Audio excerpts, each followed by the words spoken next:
pembahasan kitab Al-Aqidah Thahawiyah. Ini pembahasan sebelumnya saya bahas di Surabaya, namun sekarang kita lanjutkan di sini.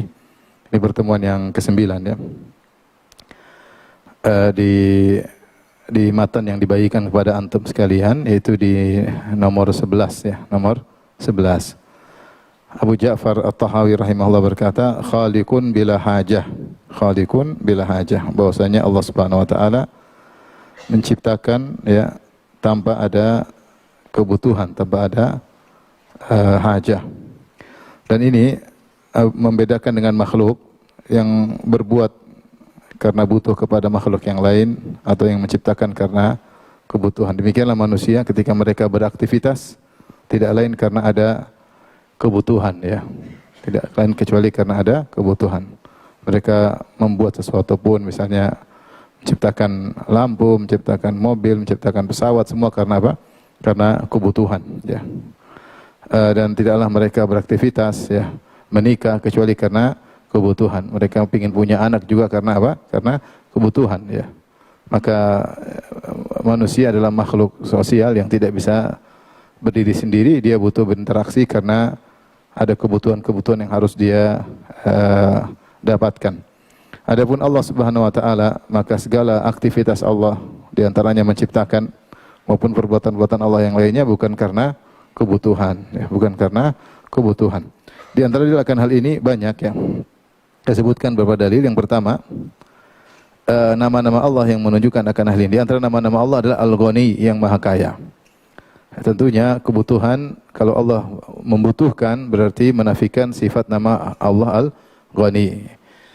Ya ayuhan nasu antumul fuqara'u ila Allah wallahu huwal ghaniyyul hamid. Kata Allah Subhanahu wa taala, wahai manusia sekalian, sungguhnya kalian fakir kepada Allah dan Allah dialah yang Maha Kaya lagi Maha terpuji. Kemudian juga Al-Qadir, Allah Maha Kuasa. Kalau Allah Maha Kuasa, maka dia tidak butuh kepada yang lainnya. Yang Maha Kuasa tidak butuh, dia mau apa saja, tidak langsung, tidak ada yang bisa menghalanginya sehingga dia tidak membutuhkan apa-apa. Kemudian di antaranya makna nama Allah Al-Qayyum. Al-Qayyum sebagaimana sudah dijelaskan dalam pertemuan sebelumnya.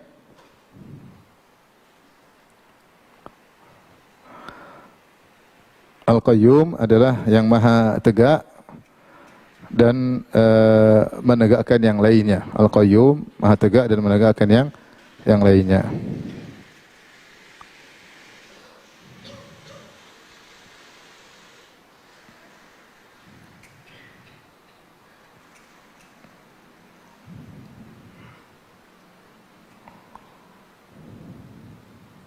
Sebentar lagi, Rasa.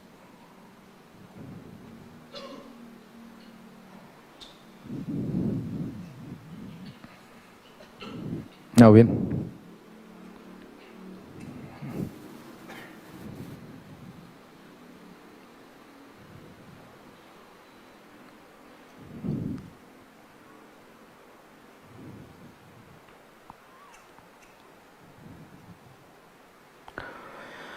Taib, ini di antara dalil pertama bahwasanya di sana ada nama-nama dan sifat-sifat Allah yang menunjukkan Allah tidak membutuhkan kepada yang lainnya. Di antaranya juga dalil yang kedua dari logika bahwasanya Allah Subhanahu wa taala pernah sendirian, kana Allah wa lam yakun syai'un ghairahu. Dulu Allah bersendirian dan Allah sudah Maha sempurna dalam kesendiriannya. Sehingga Allah tidak membutuhkan yang lainnya. Jika Allah pernah Maha sempurna dengan kesendiriannya, menunjukkan dia tidak membutuhkan pada yang lainnya. Akan tetapi Allah menciptakan yang lainnya karena ada hikmah, bukan karena kebutuhan, tapi ada hikmah yang Allah kehendaki, Ini secara logika menunjukkan Allah tidak membutuhkan kepada yang lainnya. Kemudian di antara dalil juga bahwasanya memberi manfaat kepada Allah atau memberi mudarat kepada Allah sesuatu yang mustahil. Itu manusia pun tidak akan mampu memberikan manfaat kepada Allah dan tidak akan mau memberikan mudarat kepada Allah karena Allah sudah Maha sempurna. Allah telah jelaskan dalam hadis qudsi, ya ibadi innakum lan tablughu dhurri fatadurruni. Kalian tidak bakalan mampu sampai pada memberi mudarat kepadaku. Tidak mau memberi mudarat kepadaku, lantas kalian beri mudarat kepadaku. Walan tablughu naf'i. Kalian tidak mampu sampai pada memberi manfaat kepadaku, fatanfa'uni, lantas kalian beri manfaat kepadaku. Artinya mustahil. Karena manusia sangat lemah, bagaimana memberi manfaat kepada penciptanya? Enggak mungkin, mustahil. Yang ada sang pencipta yang beri manfaat kepada yang diciptakan. Kemudian Allah Maha Kaya dan Maha Aziz. Oleh karenanya memberi manfaat kepada Allah atau memberi mudarat kepada Allah adalah suatu kemustahilan. Kalian makhluk lemah, bagaimana memberi manfaat kepada pencipta? Lagi pula Allah tidak bisa diberi manfaat dan tidak bisa diberi mudarat karena Dia Maha sempurna. Oleh karenanya mustahil Allah membutuhkan, karena namanya butuh itu dikasih manfaat. Karena kalau mustahil Allah mendapatkan manfaat, berarti mustahil Allah memiliki kebutuhan. Paham? Paham tidak? Paham ya. Baik, dalil yang keempat, Allah menegaskan bahwasanya Allah tidak butuh, seperti dalam surat Az-Zariyat kata Allah, "Ma khalaqtul jinna wal insa illa liya'budun." Tidaklah kuciptakan jin dan manusia kecuali untuk beribadah kepada aku. Hikmahnya agar mereka beribadah kepada Allah. Ma uridu minhum min rizqin wa ma uridu ayyut'imun. Aku tidak butuh rizki dari mereka dan aku tidak butuh mereka beri makanan kepadaku. Innallahu war-razzaq, justru Allah lah yang Maha pemberi rezeki. Demikian juga wa huwa yut'imu wa la yut'am. Dialah yang beri makan dan dia tidak diberi makan. Artinya Allah tidak butuh dengan makanan. Ini isyarat juga sindiran kepada kalau ada Tuhan makan berarti bukan apa tuh? Tuhan. Berarti dia butuh kepada sesuatu. Kalau ada Tuhan makan berarti bukan Tuhan. Kemudian yang kelima, Allah menjelaskan bahwasanya kebaikan hamba tatkala hamba disuruh beribadah bukan untuk Allah Subhanahu wa taala, tetapi untuk sang hamba itu sendiri. Ya. Makanya dikatakan kullun yuridika lahu illallah fa innahu yuriduka laka. Semua orang kalau ingin sesuatu kepadamu adalah untuk dia, kecuali Allah. Allah kalau menghendaki sesuatu darimu adalah untuk dirimu sendiri. Kalau orang lain menghendaki darimu sesuatu adalah untuk dia, biasanya demikian. Adapun Allah kalau dia menghendaki sesuatu darimu maka itu untuk dirimu sendiri. Itu untuk dirimu sendiri. Adapun dalil akan hal ini sangat banyak. Di antaranya firman Allah Subhanahu wa taala, "In ahsantum ahsantum li anfusikum wa in asa'tum falaha." Jika kalian berbuat baik maka untuk diri kalian sendiri, bukan untuk orang lain. Apalagi untuk Allah Subhanahu wa taala, "In ahsantum ahsantum li anfusikum." Jika kalian berbuat baik adalah untuk diri kalian sendiri. Allah juga berfirman, "Wa may yashkur fa innama yashkur li nafsi." Siapa yang bersyukur maka untuk apa? Dirinya. Kata Allah juga, "In takfuru fa innallaha ghaniyun ankum." Kalau seandainya kafir pun Allah tidak jadi masalah. Allah tidak butuh kalian. Allah tidak butuh ibadah kalian. Kalian beribadahlah untuk diri kalian sendiri. Dan dalam hadis qudsi Allah mengatakan, "Ya ibadi, law anna awwalakum wa akhirakum wa insakum kanu ala atqa qalbi rajulin wahidin minkum ma zada fi mulki syai'a." Wahai hamba-hambaku, kalau kalian seluruhnya dari awal sampai akhir, jin dan manusia seluruhnya berada di atas satu hati orang yang paling bertakwa, semuanya seperti Nabi Muhammad sallallahu alaihi wasallam, semuanya seperti Jibril alaihissalam, maka tidak menambah kekayaanku sedikit pun. Ya, menunjukkan Allah tidak butuh dengan ibadah kalian. Kalau kalian beribadah untuk kalian sendiri, bukan untuk Allah Subhanahu wa taala. Seandainya seluruh manusia hatinya seperti Nabi Muhammad sallallahu alaihi wasallam, semuanya seperti Jibril alaihissalam, maka tidak menambah kekayaan Allah sedikit pun. Dan sebaliknya, walau anna awwalakum wa akhirakum wa insakum wa jinnakum kanu ala afjari qalbi rajulin wahidin minkum ma naqasa min mulki syai'a. Wahai hamba-hambaku, jika kalian dari awal sampai akhir seluruhnya kalian memiliki hati yang buruk, manusia terburuk, semuanya seperti Fir'aun, semuanya seperti Namrud, semuanya seperti iblis, miliaran iblis, tidak mengurangi kerajaanku sama sekali.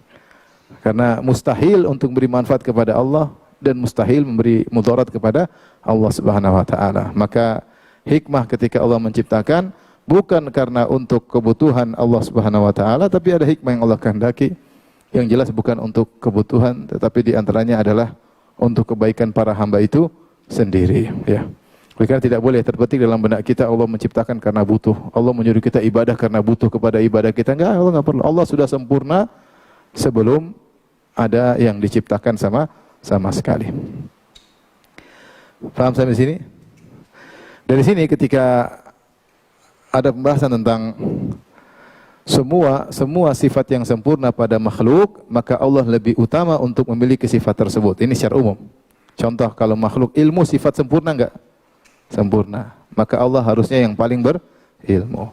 Seperti misalnya sifat kuat, Allah kuat. Manusia memiliki kekuatan, makhluk memiliki kekuatan, berarti Allah harusnya maha apa? Maha kuat. Seperti itu. Cuma ketika pembahasan manusia punya anak, kalau manusia punya anak sempurna enggak? Dibandingkan manusia tidak punya anak, mana lebih sempurna? Manusia yang punya anak. Kalau manusia tidak punya anak, berarti dia kurang sempurna, makanya dia mandul, paham? Lebih sempurna manusia yang punya. Tapi kita tidak bisa mengatakan kalau kita Allah lebih utama punya anak. Tidak, karena manusia ketika punya anak dia butuh, karena dia butuh kepada anak tersebut. Sehingga tidak bisa kita katakan kalau manusia punya anak berarti Allah lebih utama pilih punya anak. Enggak. Karena manusia punya anak itu karena kebutuhan. Karena kebutuhan dia butuh anak, dia butuh istri, dia butuh penerus, ya, dan seterusnya.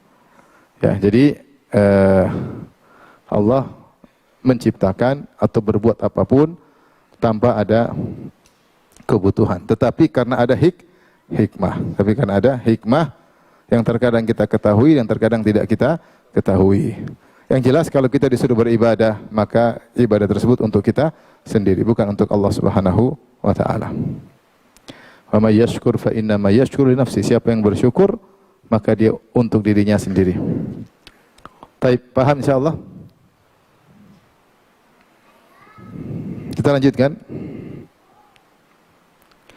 Sini ada peringatan, tapi mungkin terlalu detail ya.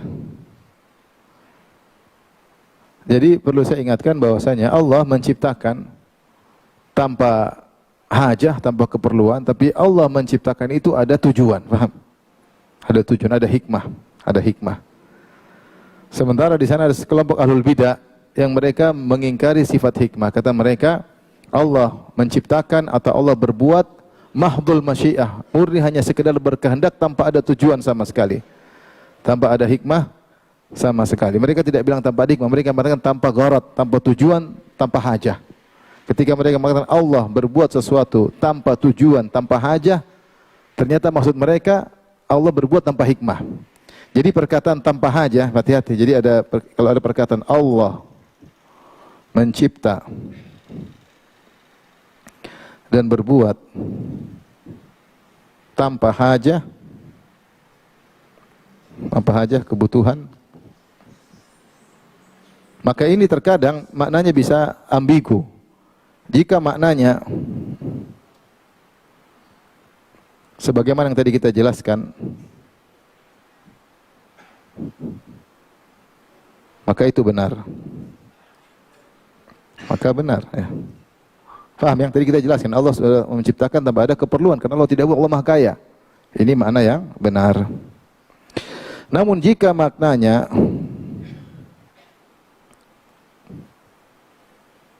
Allah berbuat tanpa tujuan atau hikmah, maka ini adalah makna yang batil. Ini pendapat Asy'ariyah.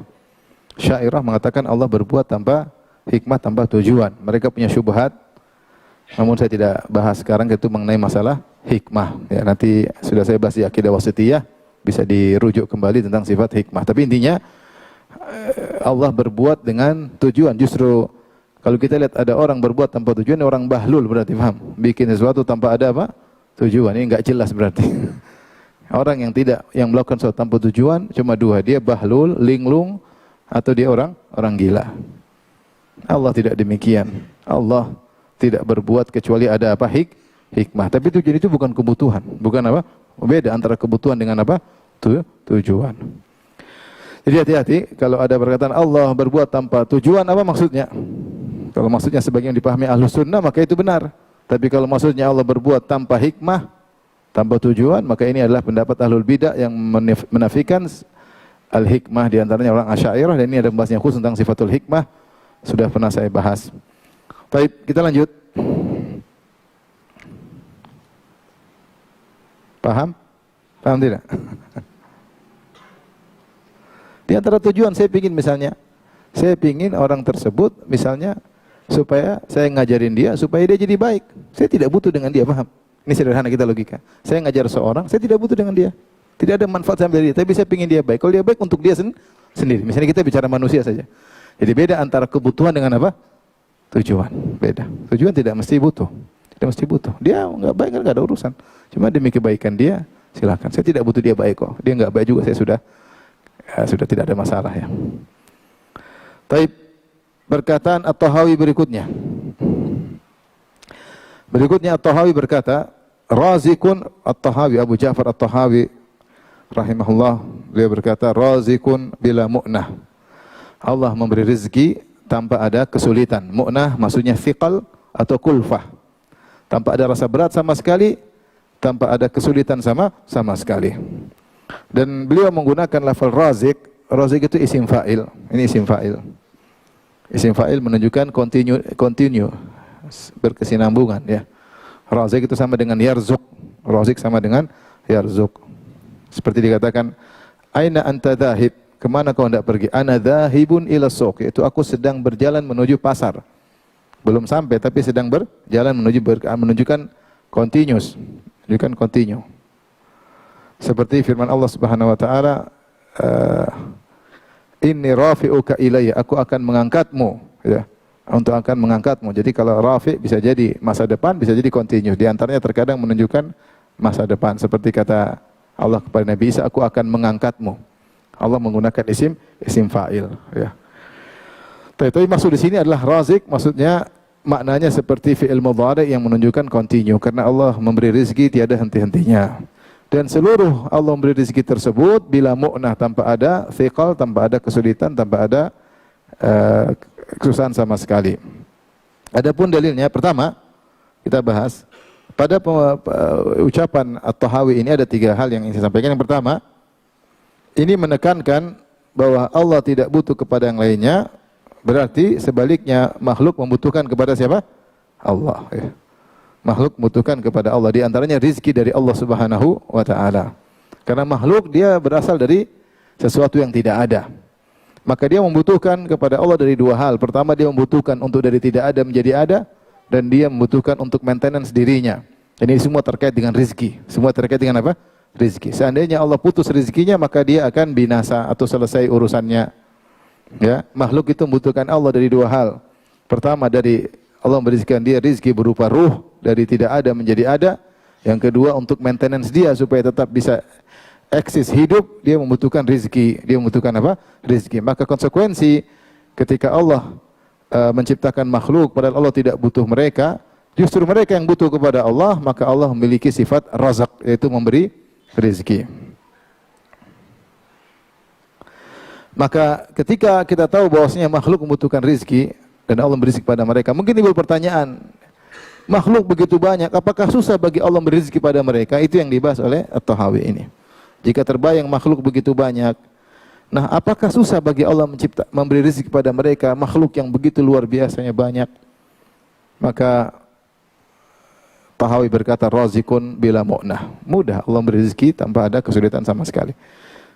Kita kalau mau kasih makan anak istri susah atau gampang? Susah. Ya, susah. Ya, tapi ada rezekinya, tapi harus usaha. Semakin harus banyak berpikir, semakin harus banyak beraktivitas. Tambah banyak anak, tambah juga semakin apa? Berpikir. Tambah istri banyak juga apalagi. Makanya semakin banyak tanggungan, semakin berat. Itu otomatis, Adapun Allah Subhanahu wa taala memberi rezeki 1, 1000, 1.000.000, 1.000.000.000 sama saja. Tidak ada yang susah bagi Allah Subhanahu wa taala. Hal ini Allah tegaskan dalam firman-Nya dalam surat Az-Zariyat yang sudah kita singgung tadi, Innallaha huwar-razzaqu dzul quwwatil matin. Sungguhnya Allah Subhanahu wa taala adalah Maha Pemberi rezeki dan Dia adalah zat yang Maha memiliki kekuatan. Baik, di sini 2 hal Allah disebut Allah Razzaq, Innallaha huwar-razzaq, Dia adalah Allah yang Maha Pemberi rezeki. Dari 2 hal yang menunjukkan 2 hal. Yang pertama, semua makhluk dijamin rezekinya. Semua makhluk dijamin rezekinya. Ketika Allah menciptakan makhluk, maka sudah ditetapkan rezekinya dari awal sampai dia mati atau sampai meninggal dunia. Sebagaimana kata Jibril, memberi wahyu kepada Nabi, wahyu Allah kepada Nabi, kata Nabi SAW, Inna Jibril atau Inna Ruhal Qudus nafatha fi ru'i anna nafsan lan tamuta hatta tastakmila rizqaha. Sungguhnya Jibril meniupkan pada ruhku, dia menyampaikan bahwasanya tidak ada satu jiwa pun yang mati kecuali telah sempurna rizkinya. Allah mengatakan, "Wa ma min dabbatin fil ardi illa Allahi rizquha wa ya'lamu mustaqarraha wa mustaudaha." Kata Allah, tidak ada satu hewan melata pun di atas muka bumi kecuali rizkinya ditanggung oleh siapa? Allah. Kemudian Allah mengatakan, "Wa ya'lamu mustaqarraha wa mustaudaha." Allah tahu di mana dia tinggal, di mana dia mencari rizki. Ada pendapat demikian. Jadi Allah tahu kalau dia lagi tidur di tempat tidurnya di mana atau jadi istirahat di mana, dan kalau dia lagi cari makan arahnya di mana. Allah tahu, makanya Allah siapkan rezekinya. Dia mainnya sini ke sini, sini ke sini, nanti main ke sana ke sini. Allah tahu di mana dia berjalan-jalan selama di siang hari, kalau malam hari istirahat di mana. Makanya Allah mengatakan wa ya'lamu mustaqarraha wa mustaudaah. Allah tahu. Ada pendapat dan Allah tahu hidupnya dan matinya. Mustaqarrah mustaudaah maksudnya Allah tahu hidupnya matinya. Allah tahu dia hidup dari kapan sampai kapan. Maka rezekinya Allah siapkan. Gampangannya kalau kita budgetingnya sudah ada, paham? Dari dia hidup sampai dia mati. Itu makna wa ya'lamu mustaqarraha wa mustaudaha. Setiap makhluk, bukan cuma manusia, seluruh hewan, seluruh yang hidup sudah diatur rezekinya dari awal sampai akhir. Dalam ayat yang lain kata Allah, wa ka'ayyin min dabbatin la ya'lamu rizqaha la ta'lamu rizqaha Allahu yarzuquha wa iyyakum. Betapa banyak hewan melata, dia tidak bisa mengatur rizkinya. Allah yang beri rizki kepadanya dan juga kepada kalian. Itulah mengatakan, jangankan kalian manusia, hewan aja yang kalian tidak perhatikan.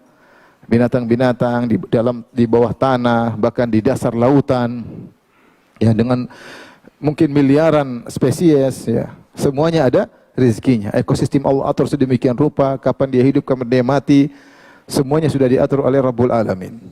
Kalau hewan-hewan yang mungkin tidak dihisap saja sudah diatur rezekinya, apalagi yang kalian yang bakalan dihisap oleh Allah Subhanahu wa taala. Maka rezeki sudah ditanggung oleh Allah Subhanahu wa taala. Ini poin pertama, maka Allah memiliki sifat Ar-Razzaq. Ar-Razzaq yaitu Maha Pemberi rezeki, maka setiap hamba dijamin rezekinya. Setiap hamba dijamin rezekinya. Baik. Selain itu ternyata Allah sangat kuat. Allah menggandengkan sifat kuat dengan sifat pemberi rezeki. Kata Allah, "Innallahu huwar-razzaqu dzul quwwah." Sungguhnya Allah Maha Pemberi rezeki dan kuat dalam memberi rezeki. Apa maksudnya kuat dalam memberi rezeki? Ada beberapa makna menunjukkan kuatnya Allah dalam memberi rezeki. Pertama, rezeki tersebut sampai kepada seluruh makhluk. Rezeki tersebut sampai kepada seluruh makhluk. Tidak ada yang terluput, tidak ada yang tersisa. Semua rezeki dibagikan oleh Allah Subhanahu wa taala. Padahal jumlah makhluk begitu banyak sekali. Manusia saja banyak, ya. Hewan apalagi banyak, burung-burung, hewan melata, ya. Ikan begitu banyaknya, ya. Hewan laut begitu banyaknya, semuanya ada tanggungan rezekinya dan tidak satu pun yang terluputkan. Semuanya sudah ada rezekinya. Berarti Allah kuat dalam memberi rezeki, kuat dalam memberi rezeki. Yang kedua, di antara yang menunjukkan kuatnya Allah memberi rezeki, ternyata Allah memberi rezeki terus menerus. Ini yang menakjubkan, terus menerus. Dari sejak pertama kali Allah menciptakan makhluk sampai terus menerus tiada hentinya. Sudah ada rezekinya. Sampai masuk surga dan neraka, kemudian penghuni surga dapat rezeki yang tiada penghujungnya. Nabi bersabda, saya tuliskan hadisnya, yadullahi mal'a. Kata Nabi, tangan Allah penuh dengan rezeki. La taghidhuha nafaqatun. Tidak ada nafkah yang Allah berikan yang mengurangi kekayaan Allah Subhanahu wa taala. Tangan Allah penuh dengan rezeki. Kalau ada yang Allah keluarkan, tidak mengurangi kekayaan Allah, tidak mengurangi aset Allah kalau kita bahasa kita. Tidak mengurangi aset Allah. Sahaul laili wan nahar. Allah dermawan siang dan malam.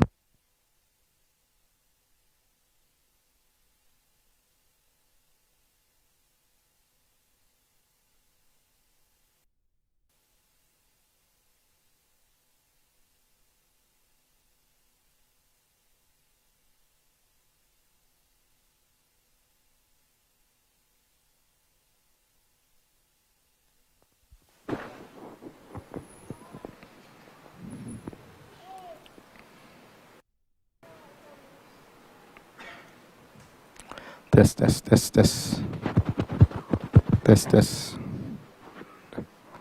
Lanjut ya. Baik.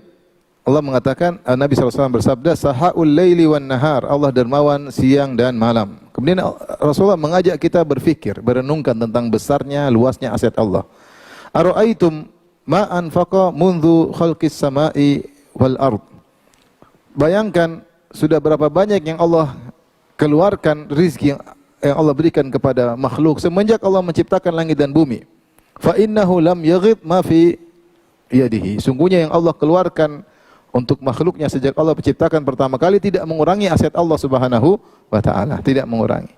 Kenapa tidak mengurangi? Karena Allah kalau ingin memberi rezeki tinggal kun fayakun. Jadi tidak akan berkurang karena bisa mencipta dari tidak ada menjadi ada, apa susahnya?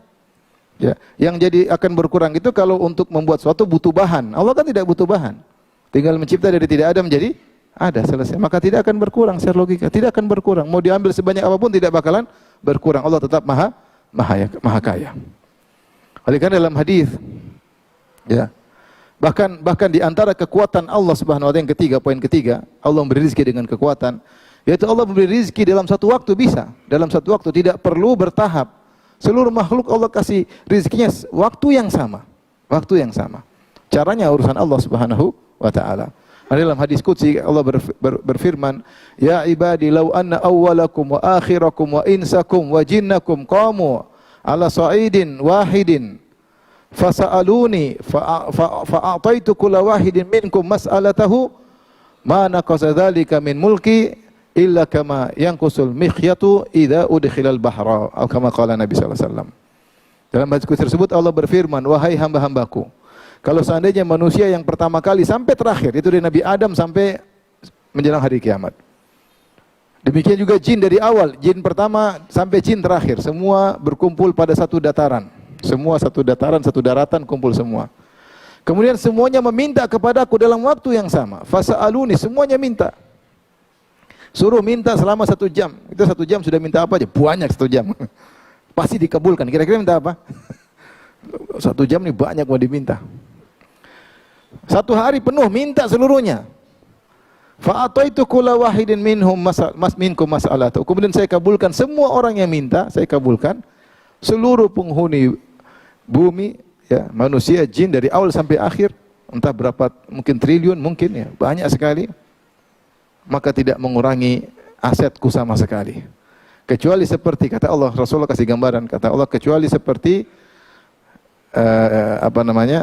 jarum dimasukkan ke lautan kemudian diangkat. Kira-kira air yang tersisa di jarum tersebut mempengaruhi banyaknya lautan? Tidak, artinya sangat sedikit. Itu pun air tersebut jatuh lagi, ya enggak? Karena jarum kan licin, diangkat, jatuh lagi. Hal ini mudah karena kekayaan Allah tanpa batas. Makanya seorang penyair berkata, la tas'alanna bunaya Adam hajatan fas'alil ladzi abwabuhu la tughlaqu. Kata seorang penyair, janganlah kau minta keperluan kepada anak Adam, tapi mintalah kepada Allah yang pintu-pintu rezekinya tidak pernah tertutup. Ya. Kemudian dia berkata, Allahu yaqdhabu in tarakta su'alahu wa bunayya Adam hina tas'alu yaqdhabu. Allah marah kalau engkau tidak minta kepadanya. Adapun anak Adam marah kalau kau minta kepadanya. Kata Allah dalam hadis, kata Rasulullah SAW, man lam ya'sillah yaqdhab minhu. Siapa yang tidak memohon kepada Allah, Allah marah kepadanya. Kenapa sombong? Ente emang bisa hidup tanpa Allah? Terus sok-sok tidak mau minta sama Allah Subhanahu wa taala. Bahkan para ulama mengatakan seperti Ibnu Rajab Al-Hambali, kita minta sama Allah perkara apa saja. Allah mengatakan dalam hadis qudsi terkait dengan hadis Abu Dzar Al-Ghifari, hadis yang masyhur. Allah mengatakan, "Ya ibadi, kullukum ja'iun illa man at'amtuhu, fastat'imuni ut'imkum." Wahai hamba-hambaku, kalian seluruhnya lapar kecuali yang aku kasih makan, maka mintalah makan kepadaku. Allah suruh kita minta makan kepada Allah enggak? Minta makan. Makanya sebagian salaf bahkan berdoa minta garam dalam sujudnya. Karena makan dulu kalau ada garam enak. Itu sederhana, ada garam sudah nyaman. Sampai sebagian salaf berdoa minta garam dalam sujudnya. Maka kata Ibnu Rajab, ini dalil bahwasanya minta hal kecil pun kepada Allah enggak usah malu. Fastat'imuni ut'imkum, mintalah makan kepada aku, beri makan kepada kalian. Ya ibadi kullukum arin illa man kasautuhu fastaksuni uksikum atau aksukum. Wahai hamba-hambaku, sungguhnya kalian semua tidak berpakaian kecuali yang aku kasih pakaian. Mintalah pakaian kepadaku, niscaya aku berikan pakaian kepada kalian. Makanya Nabi Musa alaihissalam ketika kelaparan dia berdoa. Tsumma tawalla ila dhil, kemudian dia bernaung di bawah sebuah pohon. Kemudian dia berkata, Rabbi inni lima anzalta ilayya min khairin fakir. Ya Allah, sungguhnya aku fakir dengan anugerah yang kau berikan kepadaku. Kata sebagian salaf, dia minta roti. Dia minta roti, lapar. Dan Allah kabulkan, Allah kasih dia makanan setelah itu. Jadi kita enggak usah ragu-ragu minta kepada Allah Subhanahu wa taala. Dan tidak usah ragu-ragu, Allah kasih antum, kalau permintaan antum tidak ada susahnya bagi Allah. Karena aset Allah tidak terbatas. Kalau minta sama orang kaya, kita enggak enak karena aset dia terbatas. Orang kaya meskipun dia triliuner tetap terbatas enggak asetnya? Terbatas. Dia kasih antum sekali, dua kali, tiga kali, lama-lama dia terganggu. Antum datang pertama, silakan minta apa saya kasih. Kedua, berkurang nadanya, silakan, ada perlu apa? Ketiga, kamu ada perlu apa? Mulai berubah. Belum selesai urusanmu. Lama-lama kamu ngapain di sini terus? Ya. Allahu yaghdabu in tarakta su'alahu. Allah marah jika engkau tidak minta kepadanya. Wa bunayya Adama. Adapun anak Adam kalau kau minta dia malah marah. Baik. Yang ketiga yang menunjukkan Allah kasih rezeki tidak susah sama sekali. Karena aset Allah adalah dari tinggal bilang apa, kun fayakun. Innama amruhu idza arada syai'an an yaqula lahu kun fayakun. Allah itu kalau ingin sesuatu tinggal bilang jadi maka jadilah. Tidak ada yang susah bagi Allah. Maka tidak sulit bagi Allah. Allah kasih rezeki 1 orang, 1 miliar, 1 triliun sama saja bagi Allah. Semuanya mudah. Tinggal bilang kun fayakun. Tinggal bilang kun fayakun. Maka ini diantara berbedanya Allah dari makhluk. Selain Allah tidak membutuhkan, Allah yang justru memberi rezeki kepada seluruh makhluk dengan kekuatan yang luar biasa. Innallahu ar-razzaqu dzul quwwah. Allah memberi rezeki dengan kekuatan tanpa ada kesulitan sama sekali. Razikun bila mu'nah. Allah memberi rezeki tanpa ada kesulitan. Tapi kita lanjutkan. Paham sampai sini? Masih ada 2 poin lagi. Tapi berikutnya At-Tahawi berkata, mumitun bila makhafah. Allah mematikan tanpa takut. Allah mematikan tanpa takut. Tidak ada rasa takut ketika mematikan. Beda dengan makhluk-makhluk terkadang membunuh orang karena ada kekhawatiran. Ini saingannya, ini akan merebut kekuasaannya, ini mengganggu dirinya, ya. Maka dia bunuh supaya dia tidak terganggu. Adapun Allah Subhanahu wa taala jika ingin membunuh atau mematikan, maka tidak ada rasa takut, tidak perlu khawatir sama sekali. Dan Allah adalah muhyi wa mumit, yang menghidupkan dan mematikan. Taib, kita ada 3 poin. Yang pertama yang kita bahas tentang sifat al-imatah. Al-imatah mematikan, ini satu fi'il Allah. Ya, di antara af'alullah, di antara perbuatan-perbuatan Allah, atau ini bukan, kita tidak bilang sifat, tapi kita bilang af'al, ya. Fi'il.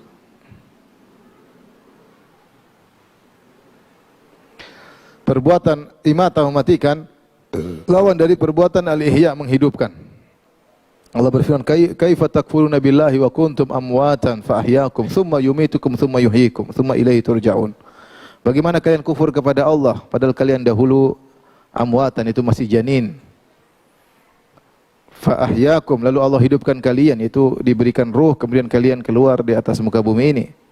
Kemudian kalian menjalani kehidupan. Thumma yumitukum, kemudian Allah matikan kalian di atas muka bumi ini. Thumma yuhyikum, kemudian Allah bangkitkan, hidupkan kalian lagi. Thumma ilaihi turja'un, kemudian akan dikembalikan kepada Allah untuk dihisab dan dibalas. Jadi Allah menghidupkan dan mematikan. Dia yang menghidupkan, dialah yang mematikan. Taib. Pembahasan kedua tentang al-maut. Al-maut ini apa? Al-maut, Allah mematikan yaitu dengan menciptakan kematian. Menurut pendapat Ahlussunnah, kematian meskipun dia suatu yang abstrak, tetapi adalah suatu wujud, suatu yang ada. Karena Allah berfirman, Tabarakalladzi biyadihil mulku wa huwa ala kulli syai'in qadir, alladzi khalaqal mauta wal hayata liyabluwakum ayyukum ahsanu amala.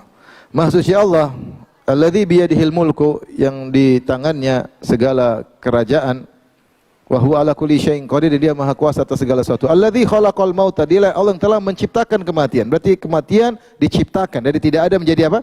Ada. Alladzi khalaqal mauta wal hayata, dan juga menghidupkan suatu kehidupan. Ya. Liyabluwakum, untuk menguji kalian, ayyukum ahsanu amala. Liyabluwakum, untuk menguji kalian mana di antara kalian yang amalan yang terbaik. Menurut Ahlussunnah wal Jamaah, bahwasanya namanya kematian adalah sifat wujudiyah, suatu yang ada meskipun dia abstrak. Dia suatu yang ada. Seperti kalau kita beramal, amal itu ada meskipun bukan suatu benda yang konkret. Sebagaimana kehidupan adalah suatu yang konkret, kehidupan. Kematian juga suatu yang ada. Suatu yang ada dan dia lawan daripada kehidupan. Lawan kehidupan apa? Kematian. Beda seperti falasifah. Falasifah mengatakan, ahlul filsafat, kematian itu enggak ada. Kematian itu hilangnya kehidupan. Sifat adamiyah, suatu yang tiada. Namun yang benar, ini kita mungkin di luar logika kita, tapi yang benar bahwasanya kematian itu suatu yang ada. Di antara dalil akan hal ini datang dalam hadis, yu'ta bil mauti yaumal qiyamah ala surati kabshin amlah. Pada hari kiamat kelak kematian akan dihadirkan oleh Allah Subhanahu wa taala dalam bentuk kambing, dalam bentuk seekor domba, di antara penghuni surga dan di antara penghuni neraka. Kemudian disembelih. Allah bertanya, "Tahukah kalian siapa ini?" Mereka bilang, "Kami tahu." Kami tahu ini kematian. Kematian. Maka disembelihlah kematian tersebut di antara penghuni surga dan penghuni neraka, maka dikatakan kepada ahlul jannah, "Ya ahlal jannah, khuludun la mauta fiha." Wahai penghuni surga, kalian akan abadi, tidak ada kematian bagi kalian karena kematian sudah disembelih. Wa ya ahlan nar, wahai penghuni neraka, kekekalan pada kalian, tidak ada kematian lagi. Maka ketika itu penghuni surga semakin bahagia, penghuni neraka semakin menderita. Ya, itulah namanya kematian. Berarti kematian diciptakan dan akan dihadirkan dalam bentuk dikonkretkan oleh Allah. Dan ini banyak dalam, saya sebutkan dalilnya, disebutkan oleh Ibnu Abilis Al-Hanafi dalam syarah At-Tahawiyah. Beliau sebutkan dalil tentang bagaimana terlalu banyak dalil bahwasanya suatu yang abstrak akan dirubah menjadi konkret oleh Allah pada hari kiamat kelak. Semisal dengan kematian yang abstrak dijadikan konkret dalam bentuk kambing yang disembelih oleh Allah Subhanahu wa taala. Di antaranya misalnya amal soleh. Bukankah amal soleh nanti ditimbang pada hari kiamat kelak? Ditimbang atau tidak? Ditimbang. Ditimbang jadi sesuatu yang konkret. Di antaranya la ilaha illallah datang dalam bentuk kartu. Dalam bentuk apa? Kartu. Contohnya lagi, pada seorang yang meninggal kemudian masuk alam barzah, datang kemudian bentuk seorang yang tampan, yang menawan, yang harum, maka ditanya, "Man anta, siapa engkau?" Maka orang itu berkata, "Ana amaluka sholih." Aku amal solehmu ketika kau masih hidup. Allah datangkan dalam bentuk seorang pemuda yang tampan dan wangi. Sebaliknya, datang seorang yang buruk rupa, kemudian baunya busuk, maka penghuni kuburan berkata, "Man anta, siapa engkau?" Maka dia berkata, "Ana amaluka sayyi." Aku adalah amal burukmu ketika di dunia. Ya. Allah datangkan dalam bentuk apa? Manusia. Contohnya lagi juga tentang Al-Qur'an, ya. Siapa yang baca Al-Qur'an, ya maka kata seperti Nabi sallallahu alaihi wasallam, "Iqra'u Al-Baqarah wa Ali Imran." Bacalah surat Al-Baqarah, Al-Imran. Fa innahuma ya'tiyani yaumal qiyamah ka'annahuma ghamamatan aw ghayayatan. Bacalah surat Al-Baqarah, surah Al-Imran. Sungguhnya keduanya akan datang dalam seperti naungan pada hari kiamat kelak. Dan banyak seperti dalil-dalil bahwasanya suatu yang abstrak berubah menjadi konkret. Intinya, Ahlussunnah mengatakan kematian bukanlah suatu yang non wujud, tapi dia suatu yang wujud, namun dia abstrak. Karena dalil menunjukkan ini hal gaib, kita beriman aja ya. Baik, permasalahan yang ketiga, At-Tahawi berkata, "Mumitun bila makhafah." Allah mematikan tanpa ada kekhawatiran sama sekali. Dan Allah munazzahun minal khauf. Allah suci dari sifat takut. Sifat takut itu sifat tercela, ya. Sifat takut sifat yang tercela. Di antaranya mereka berdalil dengan firman Allah, "Fadamdama 'alaihim rabbuhum fasawwaha wa la yakhafu uqbaha." Kata Allah, Allah pun binasakan kaum Samud, Allah ratakan mereka, kemudian kata Allah, "Wa la yakhafu uqbaha." Banyak ahli tafsir atau para salaf mengatakan yaitu Allah tidak takut dengan dampak dari Allah membinasakan mereka. Allah tidak khawatir dengan dampak dari Allah membinasakan apa? Mereka. Jadi kalau Allah ingin siksa saja, nggak ada dampak yang Allah perlu takutkan. Jadi Allah matikan tanpa ada ketakutan sama sekali. Manusia ketika membunuh mungkin dia membunuh karena takut, atau setelah membunuh dia ketakutan. Dia membunuh karena dia takut, maka dia bunuh karena mungkin saingan dia, atau setelah membunuh dia ketakutan, ada yang balas satu saat, dia khawatir, dia gelisah. Allah tidak perlu, karena Allah tidak ada rasa takut sama sekali. Karena rasa takut itu timbul dari beberapa hal, diantaranya kurangnya ilmu. Kenapa seorang takut? Takut dia tidak punya ilmu apa yang terjadi di masa depan, dia nggak tahu, maka dia takut. Seperti sebagian orang takut tidak? Takut. Mau kawin lagi takut, nggak tahu apa yang terjadi di masa depan. Takut atau tidak? Takut. Karena kurangnya ilmu, takut. Tidak tahu yang terjadi di masa depan. Benar tidak? Kurangnya kudrah, tidak punya kemampuan. Mau ini, aduh, takut. Mau mukul dia, takut. Mau ini, takut. Makanya karena tidak punya kekuatan, takut. Beda orang kalau punya power, dia tidak perlu takut. Karena manusia itu tidak ada kudrahnya sempurna, pasti ada rasa takut. Sama iradahnya, kemauannya tidak kuat, dia takut-takut. Tapi kalau kemauannya pasti, apa yang dia kehendaki pasti terjadi, maka dia tidak perlu takut. Maka karenanya Allah munazzahun an sifatil khauf. Allah itu suci dari takut, karena Allah sempurna ilmunya, Allah sempurna kudrahnya, Allah sempurna iradahnya. Faham? Faham tidak? Baik, yang terakhir yang kita bahas, ini sudah? Sudah? Tapi yang terakhir kita bahas, At-Tahawi berkata, ba'ithun bila masyaqqah. Ba'ithun bila masyaqqah. Allah membangkitkan tanpa kesulitan sama sekali. Ini isyarat, ada 3 poin yang saya bahas. Pertama, isyarat pada perkataan Tahawi sebelumnya tentang mumitun bila makhafah, mematikan tanpa rasa takut, bahwasanya Allah mematikan makhluk itu ada tujuan. Tidak perlu takut karena Allah akan bangkitkan mereka untuk dihisab dan untuk diberi balasan. Jadi Allah mematikan makhluk itu untuk dihidupkan lagi, iya enggak? Tsumma yumitukum, tsumma yuhyikum. Allah matikan kalian, kemudian Allah hidupkan lagi. Tsumma ilahi turja'un, untuk dikembalikan kepada Allah, untuk dihisab dan untuk dimintai pertanggungjawaban. Maka imatah, Allah mematikan itu ada tujuan, yaitu untuk membangkitkan dan untuk hisab dan untuk hari pembalasan. Ini juga bantahan kepada orang-orang yang mengingkari hari kebangkitan karena menganggap hari kebangkitan itu sulit. Bagaimana bangkitkan makhluk yang sudah tulang belulang? Allah sebutkan di akhir surat Yasin. Awalam yaral insanu anna khalaqnahu min nutfatin fa idza huwa khasimun mubin. Tidaklah manusia, bagaimana dia berpikir dia dulu diciptakan dari air mani yang hina, kemudian tiba-tiba dia menentang. Dia tidak pikir dia terbuat dari air mani, kemudian dia menentang. Menentang apa? Menentang bahwasanya dia akan dikembalikan lagi. Wa daraba lana mathalan wa nasiya khalqah. Dia kemudian bertanya tentang hal, dia buat perumpamaan sementara dia lupa dia dulu diciptakan dari tidak ada menjadi ada, dari air mani yang hina kemudian menjadi manusia fisik yang luar biasa. Air mani kan kalau kita bilang apa ya, benda yang cairan, tiba-tiba jasad yang kokoh tiba-tiba berpikir bisa gini kemudian bisa membantah. Wa nasiya khalqah, dia lupa diciptakan dari air mani. Qala man yuhyil 'idhama wa hiya ramim. Ini kayaknya berat. Gimana caranya? Siapa yang bisa menghidupkan kembali tulang belulang yang sudah luluh, sudah hancur, lebur? Gimana bisa kembali lagi? Allah bantah. Tidak ada susah bagi Allah. Qul yuhyiha alladhi ansha'aha awwala marrah. Yang telah menciptakanmu pertama kali bisa menciptakan kedua kali. Mudah atau tidak? Kau kan dulu tidak ada menjadi ada, dari air mani menjadi, bikin lagi gampang, apa susahnya? Qul yuhyiha alladhi ansha'aha awwala marrah wa huwa bikulli khalqin alim. Dialah Allah yang menciptakan pertama kali bisa menciptakan kedua kali. Ya. Dalam ayat yang lain, wa huwa ahwanu alaihi, bahkan lebih ringan menurut pandangan kita. Kalau sudah pernah buat pertama kali, buat ulang mudah atau susah? Mudah. Yang pertama kali menciptakan awal yang susah. Kalau mengulangi lagi mudah.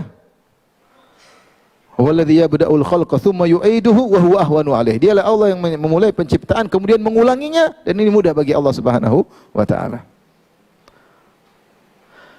Alladzi ja'ala lakum minasyajaril akhdari nara. Kemudian di antara hal yang membuat orang menganggap susah, bagaimana tulang belulang ini sudah hancur kok bisa? Ya Allah gampang dengan logika. Yang bikin pertama kali, bikin kedua kali gampang. Yang kedua, bagaimana tulang yang sudah dingin bisa menjadi hidup lagi? Karena hidup itu butuh sesuatu yang panas dan ada kelembaban. Maka Allah kasih logika. Alladzi ja'alakum minasyajaril akhdari nara fa idza antum minhu tuqidun. Bukankah Allah telah menjadikan bagi kalian api dari kayu? Kayu itu kan basah, ya enggak? Basah. Kemudian tiba-tiba dia basah, kemudian tiba-tiba dia keluar api yang kering dan panas. Artinya Allah ingin menjelaskan ada suatu zat yang berlawanan sifatnya keluar dari zat yang berlawanan sifatnya. Kayu itu kan apa? Basah kan? Basah, kemudian keras. Tiba-tiba keluar darinya apa? Api yang kering. Nah sama ini sekarang kau lihat tulang belulang, kelihatannya sudah tidak ada apa-apanya, dingin. Allah bisa kasih hangat kembali. Allah bisa kasih hangat kembali untuk menjadi makhluk yang hidup. Sebagaimana api keluar dari kayu yang kering dan basah. Paham? Subhanallah bagaimana logika Allah membantah dengan logika mereka berfikir. Alladzi ja'alakum minasyajaril akhdari naran fa idza antum minhu tuqidun. Awalaysa alladzi khalaqas samawati wal arda biqadirin ala ayyuhiya an yakhluqa mithlahum. Bukankah Allah yang menciptakan langit dan bumi yang lebih hebat, lebih repot daripada menciptakan tulang dihidupkan kembali? Ciptakan langit bumi susah atau rumit atau gampang? Susah kalau menurut pikiran kita kan. Bumi dengan repotnya, langit dengan luasnya rumit. Kata Allah itu mudah. Kalau langit dan bumi saja mudah diciptakan, apalagi cuma ngidupin kembali, gampang. Maka Allah kemudian tutup akhir ayatnya, innama amruhu idza arada syai'an yaqul lahu kun fayakun. Semuanya mudah, tinggal kun fayakun. Jadi jangan dianggap susah. Karena sebagian orang menolak adanya hari kebangkitan, menurut mereka enggak masuk akal. Susah, gimana caranya? Lah Allah Maha Kuasa. Allah Maha Kuasa.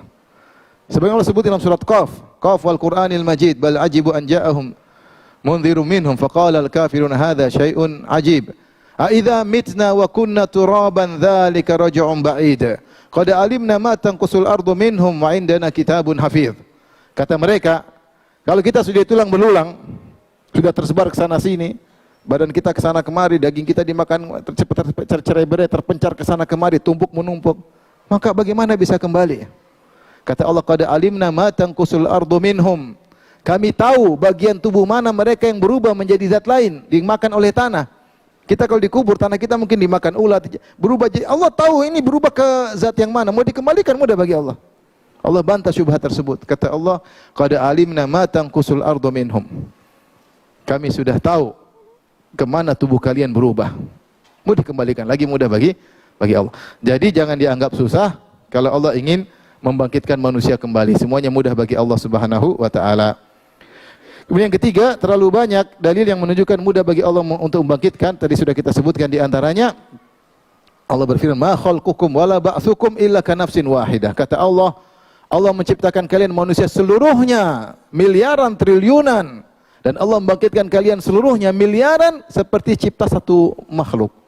Tidak ada susah. Cipta satu, cipta banyak, bangkit satu, bangkit banyak, semuanya tinggal kun fayakun. Tidak ada susahnya. Baik, sampai di sini saja kajian kita, azan.